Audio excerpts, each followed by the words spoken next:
Hi students, welcome to la excellence initiative Lakshya. Eenadu group 1 group 2 current affairs analysis.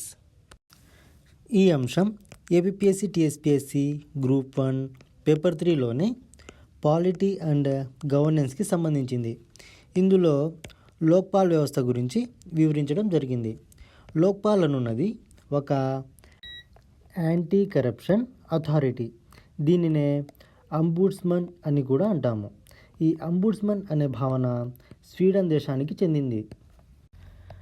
Parliament సభ్యులను, అదేవిధంగా central government ఎంప్లాయీస్ను, వీరిపై వచ్చే అవినీతి ఆరోపణల గురించి ఈ లోక్పాల్ అనున్నది విచారణ చేపట్టే అధికారాన్ని కలిగి ఉంటుంది. రాష్ట్ర స్థాయిలో అయితే లోకాయుక్త అనేది రాష్ట్ర శాసనసభ్యులు మరియు రాష్ట్ర ప్రభుత్వ ఉద్యోగులపై వచ్చే అవినీతి ఆరోపణల గురించి లోకాయుక్త విచారణ చేస్తుంది. స్వాతంత్రం వచ్చినప్పటి నుంచి ఇప్పటి వరకు 8 సార్లు పార్లమెంట్లో ఈ లోక్పాల్ బిల్లును ప్రవేశపెట్టగా ఇది చట్టరూపం దాల్చకుండా విఫలం చెందడం జరిగింది. 2G స్పెక్ట్రమ్ కుంభకోణం, దీంతో పాటుగా బొగ్గు కుంభకోణాలు బయటపడిన తర్వాత అన్నా హజారే యొక్క ఆందోళన నిమిత్తం యూపీఏ ప్రభుత్వం 2013 సంవత్సరంలో ఈ లోక్పాల్ బిల్లును పార్లమెంటులో ఆమోదింపజేసి రాష్ట్రపతి ఆమోదం పొందిన తర్వాత 2014 సంవత్సరంలో ఇది చట్టరూపం దాల్చడం జరిగింది. కానీ అప్పటి నుంచి కూడా ఇప్పటి వరకు ఈ లోక్పాల్ యొక్క ఏర్పాటుపై ప్రభుత్వం ఎటువంటి చర్యలను చేపట్టడం లేదు.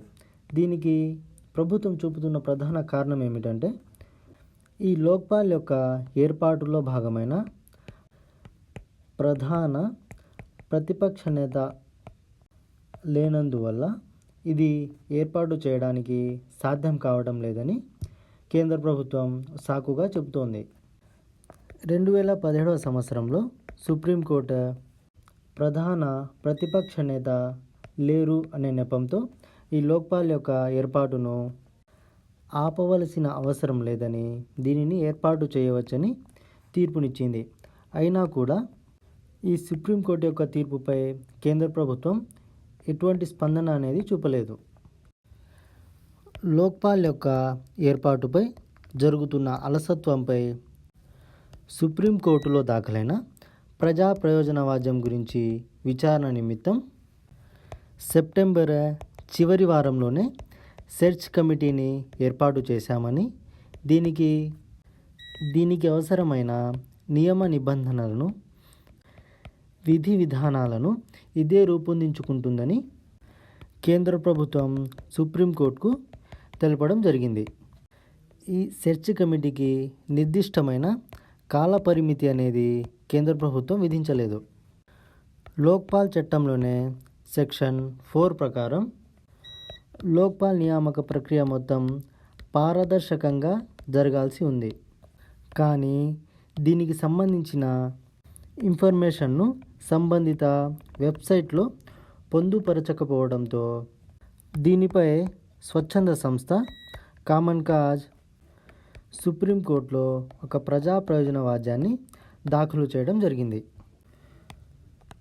మొరార్జీ దేశాయ్ నేతృత్వంలోని మొట్టమొదటి పాలనా సంస్కరణల కమిషన్ కేంద్ర మరియు రాష్ట్ర స్థాయిలో స్వతంత్ర సంస్థలను ఏర్పాటు చేసి వీటి పరిధిలోకి ఎంపీలు, ఎమ్మెల్యేలతో సహా ప్రభుత్వ అధికారులందరిపై వచ్చే ఫిర్యాదులను దర్యాప్తు జరిపించాలని సూచించడం జరిగింది. దీనికి అనుగుణంగా 1968 సంవత్సరంలో మొట్టమొదటగా లోక్పాల్ బిల్లును ప్రవేశపెట్టడం జరిగింది. కానీ ఈ ప్రయత్నం విఫలం కావడం జరిగింది. లోక్పాల్ చట్టంలోనే సెక్షన్ 10 సబ్క్లాస్ 1 ప్రకారం కేంద్ర ప్రభుత్వం అందించిన జాబితా మేరకే లోక్పాల్ పదవికి, అదేవిధంగా సభ్యుల స్థానాలకు అభ్యర్థులను సెర్చ్ కమిటీ గుర్తించాలని పేర్కొనడం జరిగింది. ఇంతకుముందు సెర్చ్ కమిటీకి సారథిగా నియమితులైన జస్టిస్ KT థామస్ ఈ నిబంధన అసంబద్ధమైనదని తన పదవికి రాజీనామా చేయడం జరిగింది. ఈ నేపథ్యంలో సుప్రీంకోర్టు దీనికి అనుగుణంగా తగు సవరణలు చేయడానికి 2014 సంవత్సరంలో ఆదేశాలను జారీ చేయడం జరిగింది.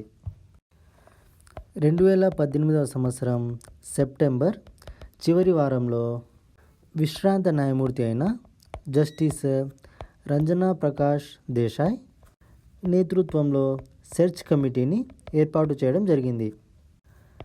రైట్ టు ఇన్ఫర్మేషన్ ప్రకారం ఈ కమిటీ 2.5 నెలలలో ఒక్కసారి కూడా సమావేశం కాలేదని తెలపడం జరిగింది. ప్రధానమంత్రితో సహా ప్రజాసేవకులందరినీ లోక్పాల్ పరిధిలోకి తీసుకొచ్చారు. నిజాయితీ పరులైన ఆఫీసర్స్కి రక్షణ కల్పిస్తూనే అవినీతి పరులపై కఠినమైన చర్యలు తీసుకునే పటిష్టమైన నిబంధనలు ఈ చట్టంలో ఉన్నాయి. ఇది అవినీతి ఆస్తుల్ని జప్తు చేసే అధికారాన్ని కూడా కలిగి ఉంది.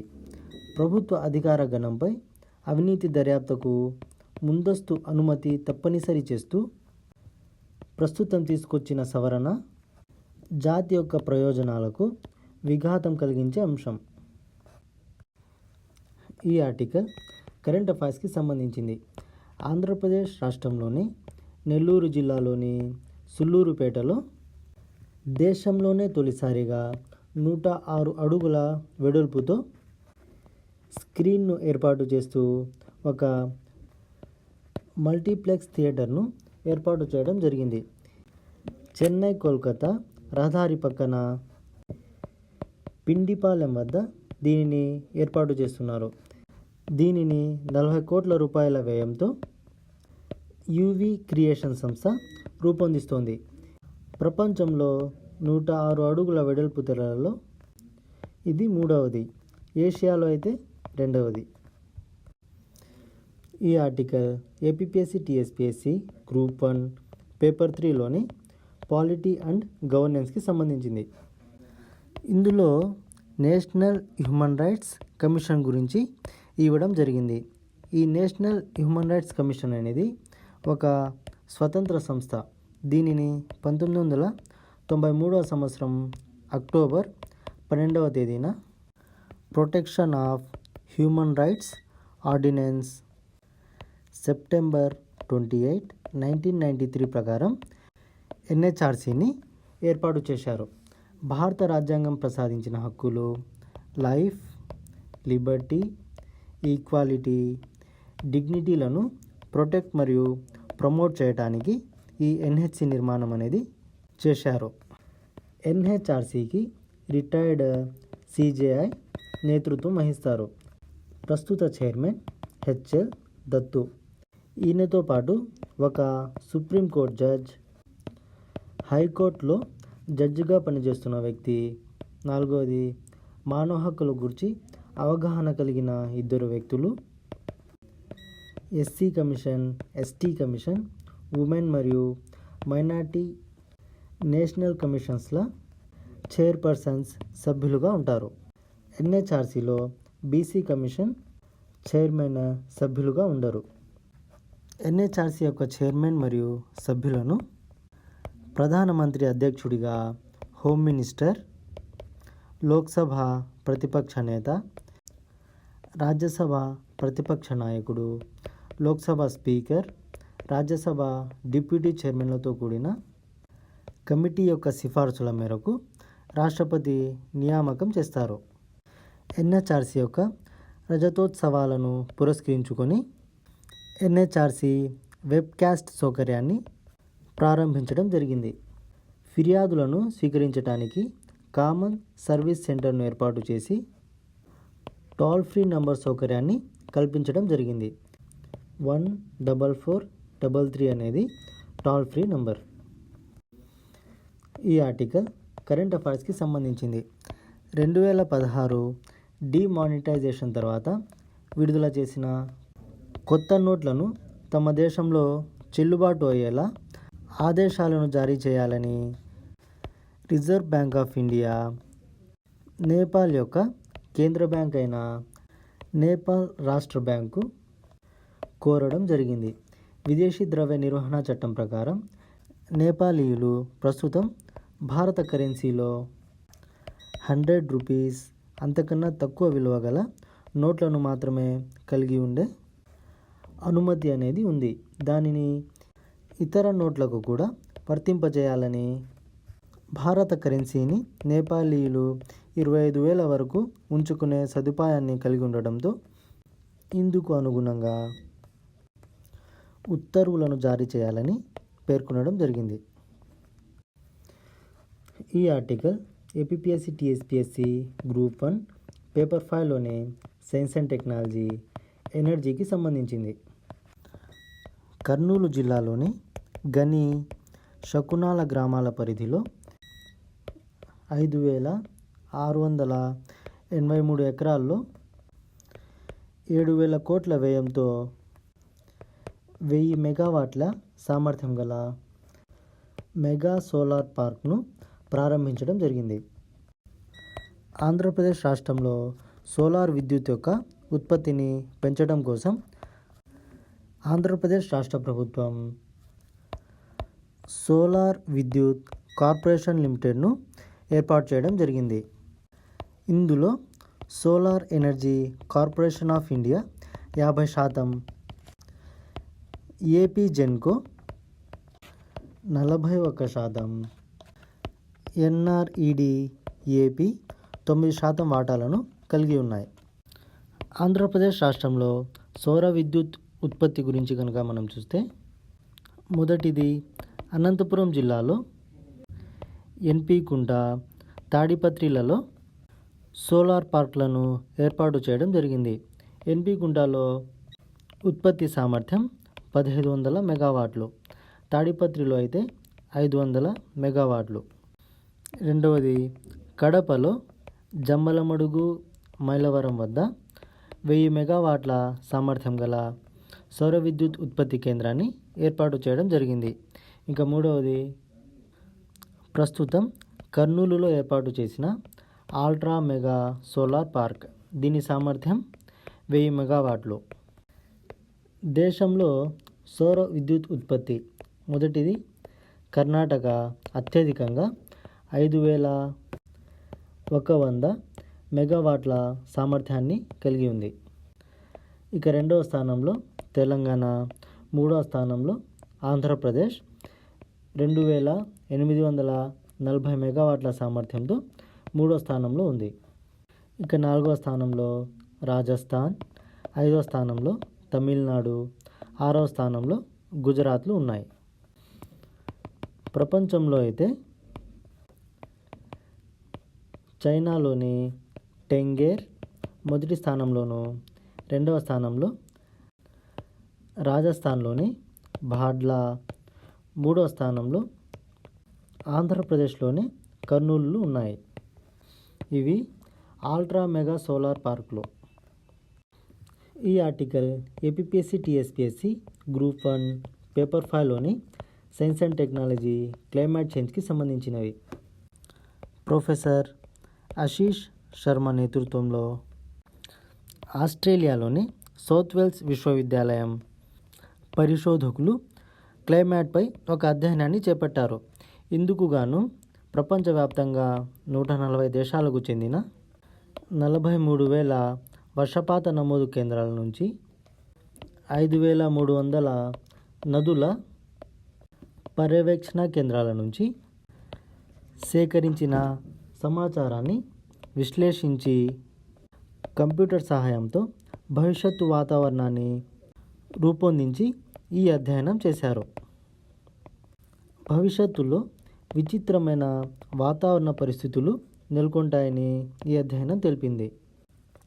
గ్రీన్ హౌస్ వాయువులు, గ్లోబల్ వార్మింగ్ కారణాల వల్ల భవిష్యత్తులో ఉష్ణోగ్రతలు పెరగనున్నాయని, ఫలితంగా గాలిలో తేమ శాతం అనేది తగ్గిపోతుందని, వాతావరణం అనేది సరైన రీతిలో పనిచేయటానికి గాలిలో తగు మోతాదులో తేమ అనేది ఉండాలని, అందువల్ల ఈ తేమ కొరకు నేల నుంచి నీటిని అధికంగా పీల్చుకోవటం వల్ల నేలలు పొడిబారిపోతాయని ఈ నివేదిక వెల్లడించింది. దీనితో పాటుగా నదులు, చెరువులలోని నీరు ఆవిరి రూపంలోకి ఎక్కువగా మారును. తద్వారా వ్యవసాయం అనేది క్లిష్టమై కరువు పరిస్థితి నెలకొంటుందని తెలపడం జరిగింది. ఈ ఆర్టికల్లోనే బ్లూ వాటర్, గ్రీన్ వాటర్ గురించి ఇవ్వడం జరిగింది. ఈ బ్లూ వాటర్ అంటే ఏమిటంటే వర్షం సమయంలో ప్రతి 100 బిందువుల్లో 36 బిందువులు నదులు, చెరువులు, జలాశయాల్లోకి కలుస్తాయి. ఇది మానవ అవసరాలకు ఉపయోగపడుతుంది. దీనినే బ్లూ వాటర్ అంటాము. మిగిలిన 64% నీరు నేలలోకి ఇంకిపోయి గాలిలో తేమగా మారడం వల్ల జీవావరణానికి ఉపయోగపడును. దీనినే గ్రీన్ వాటర్ అంటాము. ఈ ఆర్టికల్ కరెంట్ అఫైర్స్కి సంబంధించింది. ఈ ఆర్టికల్లో అటల్ టింకరింగ్ ల్యాబ్స్ గురించి ఇవ్వడం జరిగింది. పాఠశాల స్థాయిలోనే విద్యార్థులకు ఇన్నోవేషన్ స్కిల్స్ను పెంపొందించడం కోసం నీతి ఆయోగ్ ఈ ATLను ప్రారంభించడం జరిగింది. ఇందులో భాగంగా ATLకు ఎంపికైన విద్యాసంస్థలకు, పాఠశాలలకు ఫైనాన్షియల్ ఎయిడ్ను ఇస్తారు. ఈ సంవత్సరం ఆంధ్రప్రదేశ్ రాష్ట్రం సాంఘిక, గిరిజన, BC సంక్షేమ గురుకుల సొసైటీలు ఈ జాబితాలో దేశంలోనే మొదటి స్థానంలో ఉన్నాయి. రాష్ట్ర వ్యాప్తంగా సాంఘిక సంక్షేమం నుంచి 121 గురుకులాలు, గిరిజన సంక్షేమం నుంచి 25, BC సంక్షేమం నుంచి 4 గురుకులాలకు ATL ల్యాబ్స్ను మంజూరు చేయడం జరిగింది. ఈ అంశం కరెంట్ అఫైర్స్కి సంబంధించింది. మలేషియా రాజు అయిన సుల్తాన్ మహమ్మద్ జనవరి 6వ తేదీన సింహాసనం నుంచి వైదొలిగారు. ఇలాంటి పరిణామం మలేషియా యొక్క దేశ చరిత్రలోనే మొట్టమొదటిది. మలేషియా ఒక ముస్లిం మెజారిటీ కంట్రీ. ఈ దేశం 1957వ సంవత్సరంలో బ్రిటన్ దేశం నుంచి స్వాతంత్రం పొందడం జరిగింది. ఈ ఆర్టికల్ కరెంట్ అఫైర్స్కి సంబంధించింది. ఆఫ్ఘనిస్తాన్లోని బదఖ్షాన్ ప్రావిన్స్లో గల బంగారు గనిలో స్థానికులు త్రవ్వకాలు జరుపుతూ ఉన్న సమయంలో ఈ బంగారు గని కూలిపోవటంతో 30 మంది సజీవ సమాధి అయ్యారు. ఈశాన్య ఆఫ్ఘనిస్తాన్కు తజికిస్తాన్, చైనా, పాకిస్తాన్ సరిహద్దులో ఈ బంగారు గని ప్రాంతం ఉంది. ఈ ప్రాంతంపై ప్రభుత్వ నియంత్రణ లేదు. అందువల్ల స్థానిక ప్రజలు యథేచ్ఛంగా త్రవ్వకాలు జరుపుతూ ఉంటారు. Thank you.